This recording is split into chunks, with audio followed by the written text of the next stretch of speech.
Glória a Deus. Que a graça, a paz do Senhor Jesus Cristo esteja com os irmãos. Amém? Amém. Abre a palavra de Deus, irmãos, no Hebreus, no capítulo 12, do livro de Hebreus.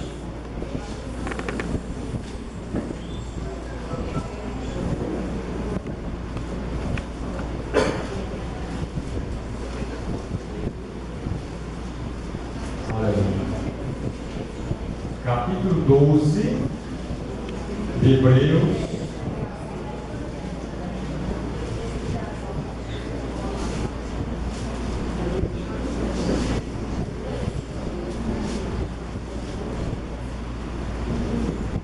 Amém? A partir do versículo 12, capítulo 12, versículo 12, a palavra de Deus nos diz assim: portanto, nós também, todos que estamos rodeados de uma tão cobertura. Versículo 12. Acostumado com o primeiro, né, irmãos? Portanto, tornai a levantar as mãos cansadas e os joelhos desconjuntados. Fazei veredas direitas para os vossos pés, para que o que manqueja se não desvie inteiramente, antes seja sarado. Segui a paz com todos e a santificação, sem a qual ninguém verá o Senhor. Tendo cuidado de que ninguém se prive da graça de Deus, e de que nenhuma raiz de amargura brotando vos perturbe, e por ela muitos se contaminem. E ninguém seja fornicador ou profano, como Esaú, que por manjar vendeu o seu direito de primogenitura. Porque bem sabeis que, querendo ele ainda depois de herdar a bênção, foi rejeitado porque não achou lugar de arrependimento, ainda que com lágrimas o buscou. Porque não chegaste ao monte palpável, aceso em fogo, e a escuridão, e as trevas, e a tempestade, e ao sonido da trombeta, e a voz das palavras, a qual os que a ouviam pediram que se lhes não falasse mais, porque se não podiam suportar o que se lhe mandava, se até o animal tocar o monte, será apedrejado. E tão terrível era a visão que Moisés diz: estou todo assombrado e tremendo. Mas chegaste ao monte Sião, e à cidade do Deus vivo, a Jerusalém celestial, e aos muitos milhares de anjos, a universal assembleia e igreja dos primogênitos que estão inscritos no céu, e a Deus, o juiz de todos, e aos espíritos dos justos aperfeiçoados, e a Jesus, o mediador de uma nova aliança, e ao sangue da aspersão, que fala melhor do que o de Abel. Vede que não rejeiteis ao que fala, porque senão escaparam aqueles que rejeitaram o que na terra o advertia, mas menos nós, se nos desviarmos daquele que é dos céus. A voz o qual moveu então a terra, mas agora anunciou, dizendo: ainda uma vez comemorei não só a terra, senão também o céu. E esta palavra ainda uma vez mostra a mudança das coisas móveis com coisas feitas, para que as móveis permaneçam, pelo que tendo recebido um reino que não pode ser abalado, retenhamos a graça pela qual sirvamos a Deus agradavelmente, com reverência e piedade, porque o nosso Deus é um fogo consumidor. Amém? Pai, essa porção da tua palavra que nós lemos, pedimos, Senhor, nesta noite, fala aos nossos corações, meu Deus, conforme a tua vontade, para que só o teu nome nesta noite seja glorificado, porque só tu, Senhor, és digno de honra, glória louvor e exaltação. Aleluia. O livro de Hebreus, pessoas que achavam até que era Paulo, não se sabe exatamente se foi Paulo que falou, né? Não se sabe exatamente se foi o autor, mas o que se sabe é que o livro de Hebreus ele se encaixou no plano sagrado. É como se fosse um regulamento, regras, que diz: esse livro encaixa com a palavra ou não encaixa, tem inspiração divina ou não tem. Então passa por toda uma avaliação. E o livro de Hebreus, ele é um livro autêntico, inspirado por Deus. Embora alguns achem que foi Paulo e outros tenham dúvida, por causa da letra que Paulo escreve, letras grandes que Paulo falava, nos pergaminhos eram assim. Mas a palavra, irmãos, até parece com a forma de Paulo conversar, como ele conversava com a igreja. E como nós lemos no versículo 12, capítulo 12 também, Paulo começa dizendo: portanto, tornai a levantar as mãos cansadas e os joelhos desconjuntados. O que é que ele está querendo dizer com isso, irmãos? Tornai a levantar aquelas mãos que antes adoravam a Deus, que antes glorificavam e que hoje não faz mais isso. O joelho desconjuntado, aquele joelho que antes se dobrava diante do Senhor e hoje não se dobra mais. Antes procurava andar nas veredas corretas e hoje não consegue mais. O autor está dizendo aqui que aquela pessoa, aquele crente que ele estava falando, ou para toda a igreja ali, ela tem que voltar àquelas práticas do primeiro amor. Ela tem que voltar novamente a levantar as mãos ao Senhor, ser um adorador, colocar os joelhos no chão, caminhar nos caminhos do Senhor.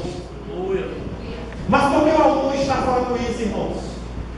Porque diante da perseguição daquela época, muitos se esfriavam. Alguns se esfriavam na caminhada, não conseguiam mais ser perseverantes, ser fervorosos no Espírito. E aqui já é depois que Jesus ressuscita, já é depois de um tempo que a igreja continua sendo perseguida. Mas a gente observa também lá em Jesus, já naquela época, antes do livro de Hebreus, quando Jesus começava falando para o povo e muitos começavam se dispersando, não conseguiam mais caminhar com Jesus. Eu creio que todos lembram quando Jesus olha para os discípulos e diz: vocês também vão embora? Vão me deixar, vão me abandonar? Porque a Bíblia diz: era duro o discurso de Jesus. Não que Jesus fosse arrogante, mas que a palavra que Jesus falava para aqueles homens naquela época tinha um entendimento muito complexo, porque havia um momento que Jesus dizia: vocês precisarão comer a minha carne e tomar o meu sangue. Eles diziam: como é que a gente vai fazer isso? Duro é esse discurso, a gente não tem entendimento do que ele está dizendo. Aí muitos começam a se afastar. Aí Jesus olha para aqueles homens e diz: vocês também vão se afastar? Aí Pedro diz: Senhor, para onde nós iremos se só tu tens a palavra de vida eterna? Pedro fala, está dizendo: Senhor, nós reconhecemos que tu és Deus, que tu és aquele que nos leva aos céus. A tua palavra é verdadeira, Senhor. Aonde é que nós iremos? Qual é a fonte que nós iremos beber se só tu tem água para a vida eterna? Pedro não fala ali pela carne, Pedro fala pelo Espírito. Há momentos que Pedro falava e Jesus dizia: foi o Pai que te revelou. Pedro, tu não sabia disso. Não sabia, irmãos. Quando nós saímos para falar de Jesus para alguém, nós não vamos sozinhos. Glória a Deus. Porque se eu e você fosse só, a gente só falava da letra e não teria muito entendimento. Mas a palavra que nós levamos vai impactando pessoas, porque ela tem a ação do Espírito Santo. Então, quando o autor aqui em Hebreus está dizendo que eles poderiam voltar novamente a estender as mãos e consertar os joelhos e se conjuntar, ele está dizendo: volta de novo a ser aquele adorador que vocês eram. Volta a colocar o joelho no chão e orar ao Senhor. Volta a caminhar nas suas veredas corretas, para que aquele que está caindo possa se segurar. Irmãos, nós estamos agora vivendo um tempo diferente daquela época. Não é mais naquela época de Cristo, do Antigo Testamento. Estamos na graça. O Espírito Santo hoje está em nós. Ele não vem visitar como ele visitava os profetas, ficava sobre os profetas. Como o próprio Jesus dizia: o Espírito de Deus está sobre mim. Ele dando a minha qualificação para a colocação de um profeta. Ele está sobre mim. Mas no momento que Jesus disse: eu vou para o Pai e enviarei o Espírito Santo, ele está convosco e em vós. E hoje ele está em nós. Então, quando nós hoje caminhamos com o Espírito Santo que nos orienta a toda a verdade, nós aprendemos dele e transmitimos também. Aleluia. Mas hoje, nós aqui no Brasil, e lá fora, não vivemos a perseguição daquela época. Mas tem países que vivem tanta perseguição quanto naquela época. Tem igrejas que as pessoas ainda são decapitadas, igrejas são saqueadas, invadidas, pessoas mortas. E você diz: a igreja de Cristo está vivendo um momento de paz. Irmãos, nós somos apenas uma parte da igreja de Cristo. A igreja está no mundo inteiro. A igreja de Cristo hoje continua sendo perseguida. Aí você diz: e o Brasil, nós não estamos sendo perseguidos? Estamos, irmãos, ainda de uma forma diferenciada. Muitos irmãos estão sendo perseguidos pela internet, pela televisão, pela sensualidade do mundo. As pessoas estão presas, estão escravas.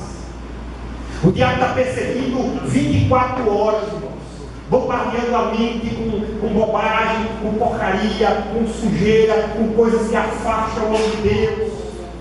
E a pessoa está lá. Abre a internet e aparece um quadro do lado lá com um convite estranho. E eu vi muitas vezes isso. E se o sujeito não focar naquilo que ele foi pesquisar, às vezes tem um trabalho de faculdade, de escola, a pessoa vai pesquisar, fazer um trabalho, abre uma janelinha lá, uma moça bonita, geralmente loira, de bora, aí bota: quer namorar comigo? Aí bota um status lá para o otário. E às vezes do outro lado não tem aquilo que se espera. Mas tem um demônio do outro lado esperando ele. Mas ele vai ver a aparência dos seus olhos. Os olhos de uma mulher linda, atraente. E só bastava clicar, uma coisinha simples. Eu clico aqui e vai abrir um mundo de mulheres maravilhosas querendo namorar comigo. Aí o cara carente, irmãos. Ele disse: essa aqui está boa para namorar comigo, ela convite, mas ninguém quer. Porque ela fez um convite para mim. Mas por trás daquela mulher bonita tem um demônio dizendo: entra aqui, que eu vou perturbar tua mente. Não acontece, irmãos. Perturba a mente. E a palavra dizendo: volta a levantar as mãos. Glória a Deus. As tuas mãos que já estão cansadas. Os teus joelhos deixam juntados. Você imaginou que é um joelho desconjuntado, irmãos? É um joelho que se encaixa. É dor terrível. E quem se ajoelha ou caminha com o joelho desconjuntado? Aí está dizendo: conserta primeiro o teu joelho. Glória a Deus. Para caminhar, para se ajoelhar. E qual é o conselho do teu joelho, irmãos? Tem muitas coisas que nós podemos consertar como o joelho de nós. Muitas coisas. Olhar para Jesus, o autor e consumador da fé. Aleluia. Ele é o Salvador, ele é que cura, que liberta, que batiza com o Espírito Santo, que dá dons espirituais, que faz maravilha em nosso meio. É aquele que faz o impossível acontecer na minha e na tua vida. É o Deus que nos surpreende de uma forma tremenda, ao ponto de Paulo dizer: o teu amor me constrange, Senhor. Paulo estava querendo dizer: tu és tão bom para mim que eu fico constrangido. Tu me amas de uma forma tão gloriosa que eu não mereço, e isso me constrange. Imagina você ter uma vida que você acha que não agrada tanto aquele irmão que está ali. Nunca fiz nada pelo irmão. Mal eu dou um bom dia para o irmão. Aí de repente o irmão chega com um presente bem caro. Eu senti vontade de comprar isso para você. Você fica constrangido. Meu Deus! Eu nunca dei atenção àquele irmão. Eu dava atenção a outros, nunca me deram nada. E esse irmão eu nunca fiz nada por ele. E agora ele vem com esse presente. Eu estou constrangido, meu irmão, com o teu presente. O que acontece? O que Paulo está querendo dizer? Senhor, eu não mereço. Eu sou a pior das criaturas. Eu persegui a igreja de Cristo. Paulo tinha ensinamentos. Agora, tu me amas desse jeito, Senhor. O teu amor me constrange. Tu aparece para mim, tu fala comigo, tu me dá dons espirituais, tu me usa como instrumento. O teu amor está me deixando constrangido. Porque eu não sou digno desse amor. Aleluia. A gente se sente assim às vezes, irmãos. Você erra, aí quando espera muitas vezes Deus pesar a mão sobre você, aí Deus pela misericórdia e abençoa. Aí você não entende. Por que é que Deus me abençoou se eu não estou tão certo diante dele? É o amor e a graça que nos constrange. Mas Deus não está querendo dizer para mim e para você: olha, eu estou te abençoando e continua andando errado. Deus está dizendo: eu estou te abençoando, estou te dando mais uma oportunidade para você se consertar, levantar as suas mãos fracas, cansadas, ajeitar os seus joelhos desconjuntados e caminhar. Quando ele diz para aquela mulher prostituta: eu também não te condeno. Ele está dizendo: eu sou conivente com o teu pecado de forma alguma, irmãos. Ele está dizendo: você quer uma nova vida? A partir de agora eu não vou te condenar. Agora, você vai e não peca mais. A partir de agora é nova criatura. Novo nascimento. Uma vida totalmente transformada. Porque eu agora não te condeno. Mas você está condenado, mas eu não te condeno. Agora vai lá, segue e não peca. Aleluia. Glória.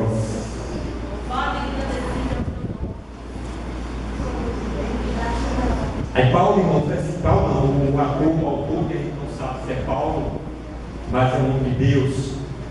Versículo 14, ele diz assim: segui a paz com todos e a santificação, sem a qual ninguém verá o Senhor. Veja o que ele está colocando. Não há como seguir a santificação se eu não consigo ter paz com os meus irmãos. Como é que pode acontecer isso? Como é que eu posso ter uma vida de santificação? Porque que a santificação argeou no grego? Eu me separar do pecado do mundo para estar diante da presença do Senhor. Então, não tem santificação se o meu coração está cheio de ódio pelos irmãos, se eu não consigo ter paz com os irmãos. Eu preciso seguir a paz. E eu seguindo a paz com os meus irmãos, eu posso buscar a santificação. Agora, eu não posso seguir a santificação se eu não consigo ter paz com os meus irmãos. Seria contraditório. Antagonismo. E aqui a palavra ela é bem colocada, irmãos. Primeiro, na ordem, eu sigo a paz com todos e a santificação. Aí continua dizendo: sem sem a santificação, ninguém verá o Senhor. Ninguém vê. Quem está no mundo do pecado não verá ao Senhor. Não verá a face do Senhor. Porque Deus não tem comunhão com o pecado. Deus tem comunhão com a santidade. Porque Deus é santo. O pecador, ele quando tem um encontro com Deus, ele não consegue continuar pecador. Ele muda. Ele vai seguir a santificação. E a santificação não é um ato, é um processo. A salvação é um ato, é imediato. Me converti agora desde já estou salvo. Se eu morrer agora, eu vou para o céu. Mas enquanto eu continuar aqui, eu vou estar no processo de santificação, que é busca e proximidade com Deus. E sem isso, sem essa busca, sem essa proximidade, eu não poderei ver o Senhor. Porque se eu estou me afastando, cada vez vai ser mais difícil de eu ver. Mas quanto mais eu me aproximo, mais é fácil ver. Glória a Deus. Aleluia. Aleluia. Aí diz assim, versículo 15: tendo cuidado de que ninguém se prive da graça de Deus, e de que nenhuma raiz de amargura brotando vos perturbe, e por ela muitos se contaminem. Irmãos, por que ele está usando a expressão raiz? Alguém já limpou o mato aqui na frente da sua casa, no jardim? E aí o que acontece depois de uma semana? Cresce muito. Por que cresce muito? Porque a raiz ficou. Né? Aí você joga a brita em cima. Aí pode matar um bocado, mas começa a aparecer outro. Isso aí. Se talvez fosse um pé de tomate, né, de fruta, não nascesse e morresse. Mas o que não é bom, irmão, parece pequena coisa. Bota uma gramazinha assim, aquela bem bonita. Se você não cuidar dela direitinho, ela morre, seca. Tem que aguardar o tempo certo. Tem que botar o adubo embaixo, a terra que ela gosta, o barro que ela gosta. Mas tem que cuidar dela para que ela cresça, senão ela morre. Agora, o mato não precisa cuidar. O mato só precisa cortar a parada, porque está crescendo o tempo todo. A raiz do mato, ela cresce sem você fazer nenhum esforço. Não precisa fazer esforço. Estou com a tristeza, uma amargura com alguém. Se eu continuar naquela mesma postura, cada vez vai crescer mais.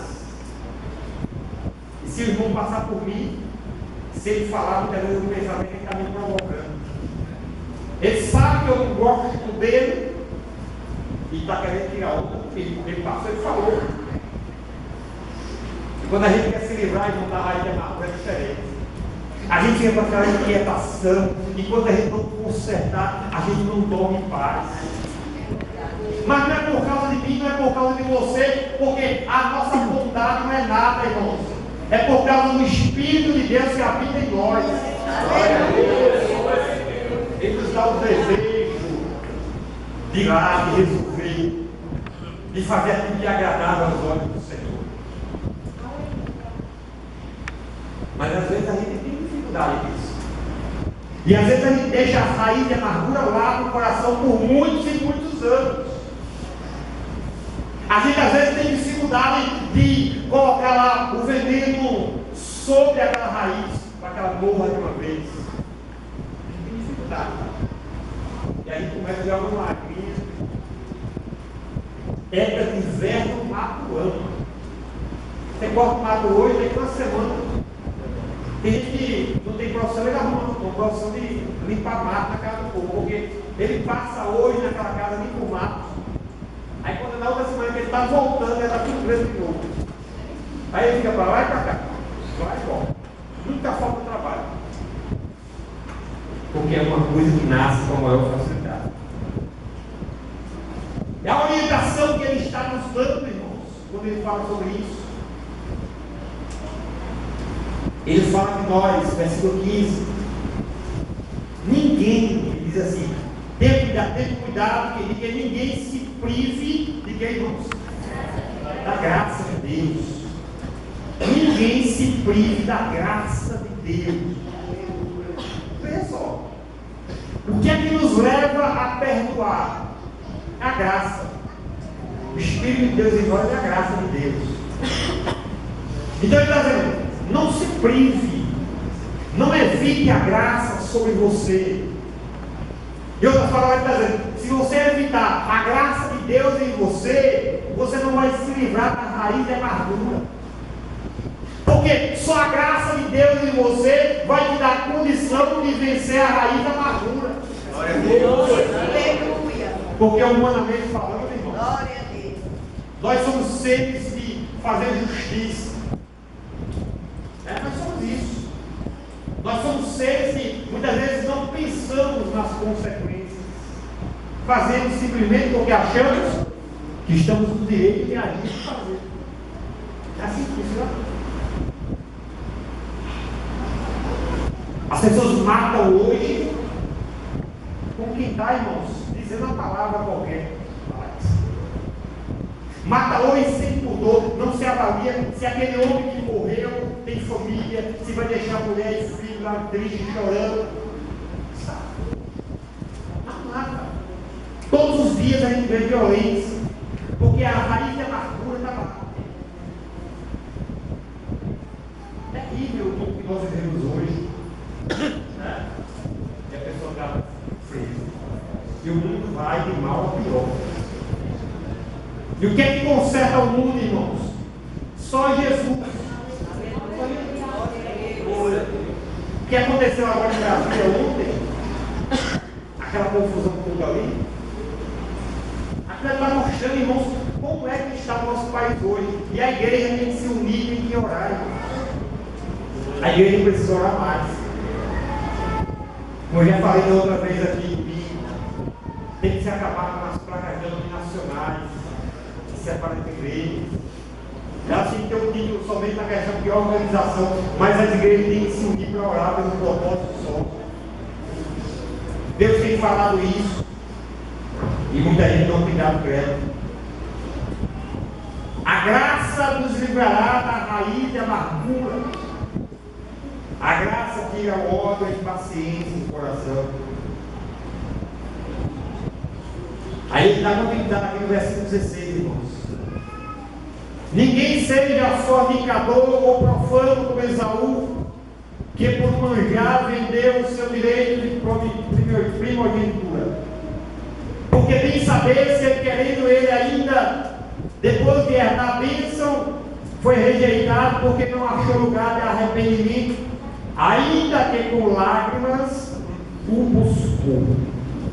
Talvez se você lê e se deixa com paciência, aí você vai dizer assim, está dizendo aqui que ele se arrependeu, ele buscou em arrependimento, em lágrimas, e não achou lugar de arrependimento. Quer dizer, o sujeito arrependido chorando, Deus não perdoou, né? Isso deve parece. Alguém não entende assim quando lê o texto? Mas o texto não está querendo dizer isso. O texto está querendo dizer que há momentos e há situações que mesmo que você se arrependa, aquele mal que você causou não pode ser voltado atrás. Por exemplo, alguém mata alguém, se arrepende e chora, procurando lugar de arrependimento, de conserto daquilo que fez. O morto volta de novo. Alguém bateu, aleijou alguém, ele chora, derrama lágrimas, se arrepende. O aleijado fica voltado. Deus pode até perdoar o seu pecado, mas a consequência do pecado fica. E a consequência do pecado é colhida pelo homem. A gente vê o exemplo de Davi. Davi pega aquela mulher casada, traz para ele, usa aquela mulher como ele quer e manda matar o marido da mulher com a espada de amor. Bota junto do muro, onde a lança à frente alcançaria e matou. Quando o profeta chega diante de Davi, a palavra que o profeta diz para Davi: o teu pecado foi transpassado, Deus perdoou o teu pecado. Aí ele dizer, que coisa boa, Deus perdoou o meu pecado, então eu vou continuar seguindo uma boa. Mas tem consequência. Deus perdoou o teu consequência, o filho gerado vai morrer. E aí Davi desmancha, porque ele amava o filho, já estava pegado com o filho, mas o filho vai morrer. A consequência vem. Então, a gente tem que ter muito cuidado, irmãos, para que a gente não confunda perdão, né, e não consequência. Perdão é uma coisa, consequência pode vir mesmo para quem já está perdoado. Toda ação tem uma reação. Eu posso ser perdoado pelos meus atos, mas a consequência fica em mim ou em alguém. Eu conheço pessoas que viviam no mundo de uma forma totalmente errada e usavam uma coisa da outra, e no dia que se converteu passou mais um tempo e aquelas coisas que ele usava trouxe um câncer e morreu. Deus curou o espírito dele, Deus transformou a vida, Deus salvou, mas veio a consequência também. O salário do pecado é a morte, mas o dom gratuito de Deus é a vida eterna. Glória a Deus. Então, tudo que eu faço de errado, todo mal, ele tem uma consequência. Embora o pecado tenha sido perdoado, mas tem consequência. Aí ele não acha lugar de arrependimento. A explicação aqui também, irmãos, que ele dá é que nós não devemos ser desleixados ou relaxados com as coisas de Deus. Porque ele diz: ninguém seja fornicador profano como Esaú. Ele tinha primogenitura, mas ele veio pelo prato de lentilha. Está com fome? Aí o irmão chega para ele: olha, tu quer trocar comigo? Eu te dou esse prato de lentilha e tu me dá o direito de ser o primogênito. O primogênito ele podia até ter uma parte maior na herança do pai, mas ele tinha uma responsabilidade muito maior do que os outros. E o que Jacó está dizendo para ele: me dá toda a responsabilidade de primogênito, me dá para mim a responsabilidade. Porque o que se mostra ali no texto, irmão, se Jacó não é aquele cara ambicioso por dinheiro, porque quando Jacó volta e vai para o encontro do seu irmão, ele pega todo aquele gado e manda na frente, vai dando para o irmão presente. Se ele vier, vai dizendo que é dele, eu estou dando para ele, que Deus tem me abençoado. Deus tem me abençoado. Ele vai embora sem nada. Glória a Deus. Ele, quando vai nascer, ele segura no pé do irmão para dizer assim: estou nascendo ao mesmo tempo. Não tem primeiro nem segundo, não. Estamos juntos. Alguém dá o nome de usurpador, que ele nem sabia que era gente ainda. Ganhou o nome de usurpador, porque segurou no pé do irmão. Mas o irmão vendeu a primogenitura, ele não tomou. Aí ele vai mentir com o pai, ele vem porque a mãe manda ele mentir e diz que toda maldição venha sobre mim. A maldição venha sobre mim. Aí, por sorte dela, em vez de Abraão amaldiçoar, Abraão abençoou Jacó. Isaac, vai eu para a prova. Jacó abençoou Isaac e não Esaú. E aí o que acontece? Esaú: pai, só tem uma bênção, pai. Tu só tem uma bênção. A bênção que era para Deus é o teu irmão, o primogênito. A bênção de primogenitura, só tem uma. Agora, eu posso te abençoar também, mas eu não posso ter uma bênção. E aí ele entra em desespero, irmãos. Mas ele foi o irresponsável. E Deus abençoou Jacó, não foi por um acaso não, porque Deus acompanhou toda a história, viu que Esaú foi desfechado, viu que o Jacó, ele foi obediente da mãe, mas ele de alguma forma tinha direito também à primogenitura, porque ele nasce quase ao mesmo tempo com o irmão, uma série de coisas. E já tinha a profecia: o menor será o maior. Glória a Jesus. Quando a gente pode mudar as coisas, é bom, a gente se arrepende e conserta, é fácil. Mas quando não pode mais, nós precisamos aproveitar esse tempo de privilégio que nós temos da graça de Deus em nós. Temos que aproveitar esse privilégio de dizer: eu tenho o Espírito Santo. É um privilégio que nós temos. Aleluia. O texto, irmãos, falando disso, ele diz assim, versículo 18, 19: porque não chegaste ao monte palpável, aceso em fogo, e a escuridão, e as trevas, e a tempestade, e ao sonido da trombeta, e a voz das palavras, a qual se ouviram, pediram que ele não falasse mais, porque não podiam suportar o que ele lhes mandava. Se até o animal tocar o monte, será apedrejado. Então terrível é a visão que Moisés tinha. Estou todo assombrado e tremendo. Aí diz assim, para mim e para você: mas chegaste ao monte Sião, e à cidade do Deus vivo, a Jerusalém celestial, e aos muitos milhares de anjos. Versículo 23. A universal assembleia, igreja dos primogênitos, que estão escritos nos céus, e a Deus, o juiz de todos, e aos espíritos dos justos e aperfeiçoados, e a Jesus, o mediador de uma nova aliança, e ao sangue da aspersão, que fala melhor do que o de Abel. Aí está dizendo outra palavra: você é privilegiado. Glória a Deus. Aleluia. Porque pela fé você já está lá no rei. Aleluia. Glória a Deus. E quando eles estavam lá no monte e fumegavam, e eles não conseguiam olhar na face de Moisés que resplandecia, Moisés tinha que colocar um véu, aquilo que era palpável, mas tinha uma série de dificuldades para ele. Aí ele está dizendo: vocês já alcançaram algo muito maior. Glória a Deus. Vocês já chegaram no rei por causa de Jesus Cristo, Aleluia. que é mediador de uma nova aliança. Glória a Deus. Um novo pacto, não aquele pacto mais da letra, porque a letra mata, mas o Espírito vivifica.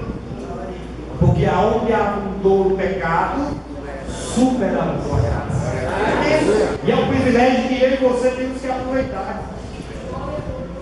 Temos que levantar as nossas mãos ainda que cansados, os nossos joelhos ainda que desconjuntados, colocar no chão, caminhar também com ele. Precisamos ouvir a voz do Senhor. Aleluia. Aí diz assim, versículo 25: vede que não rejeiteis ao que fala. Porque eu estou falando da palavra, da minha palavra, a palavra de Deus. Porque se não escaparam aqueles que rejeitaram o que na terra nos advertia, muito menos nós, se nos desviarmos daquele que é dos céus.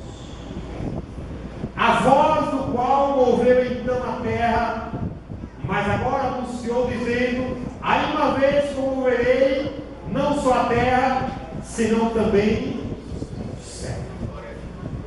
Ele está dizendo: dá ouvido à voz do Senhor. Quando o Senhor falar contigo, dá ouvido. Aleluia. Bem-aventurado aqueles que ouvem a palavra de Deus.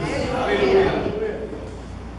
Quando nós pregamos, irmãos, nós entendemos que o Espírito de Deus fala através da palavra. Glória a Deus. O Espírito de Deus fala através de louvor. Aleluia.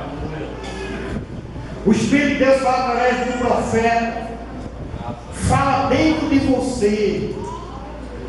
O Espírito de Deus fala contigo em todos os momentos que você parar para dar ouvido. Glória a Deus.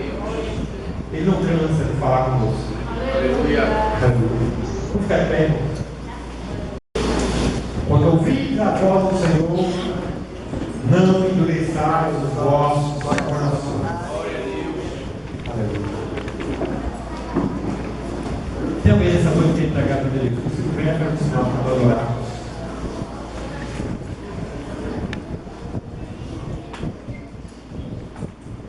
Tem alguém? Talvez não tenha essa noite, né? Mas se tiver uma oportunidade de você dizer: eu quero ser fiel a Jesus maravilhoso, e nós estaremos orando por você. Amém. Vamos orar, vamos dar graças a Deus. Feche seus olhos. Se você está cometido de alguma enfermidade, coloca a tua mão no coração e vamos orar. Porque o Deus que cura está aqui. Pai Santo, Pai bendito, Pai eterno, Todo-Poderoso. Sabemos, meu Deus, que nós somos falhos, não somos dignos de ti, Senhor.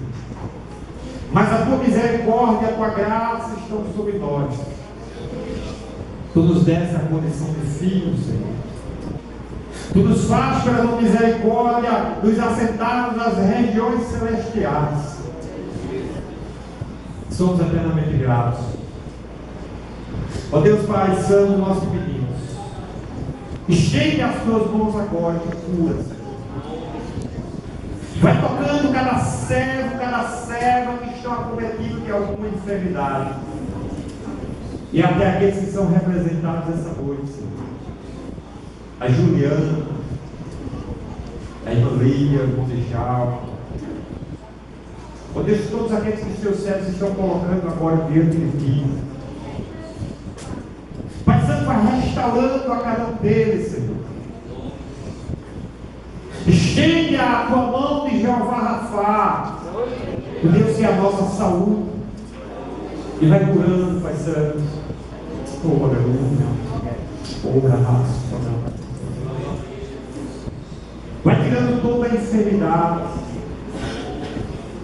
Vai curando, meu Deus, as enfermidades da carne. Vai curando a enfermidade do espírito, a raiz da amargura, Senhor. Glória a Deus.